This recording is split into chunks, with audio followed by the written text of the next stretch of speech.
আচ্ছা, ওইটা আমি আমি দেখি, ওটা ওই যে বুকিং দিলেও হয়তো আমি দেখি, যদি বুকিং দিলে হয় আমি ওই যে সিট নাম্বার টাম্বার দিলে টাইমটা আমি আলাদা কেটে রাখছি, তাহলে আমরা কথা বলে ঠিক দেখি। আছে, ওই লাল লাল হয়ে যাচ্ছে এগুলো নতুন নতুন হয়ে গেছিল।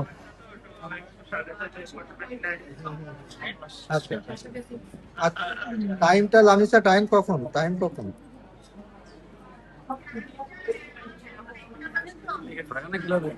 এই জন্য কিছু খাইলে ওই ফ্যাক্টরি কামড়ায় কামড়ায় ওখানে তিনটা। ছাত্র খাই যেন আচ্ছা, গুলিস্তান গুলিস্তান গুলিস্তান ওই দিক থেকে ইয়া কিছু থেকে খাইলে ওঠা যাবে, ওই কামড়ায় কামড়ায় ছাত্র খাইতে ধোলাইপাড় থেকে ওঠা যাবে, ধোলাইপাড়। তুমি তো খাইতে পারে না ফ্যাক্টরি ওটা গেছে। ধোলাইপাড় কাছে। এই কি ভাই টাইম বলো এখন, কোথা থেকে উঠবে সেটা পরে করো, ডিসাইড করো, টাইম বলো। দেখাইছেন পরে দেখে তারপরে এখানে যাবেন।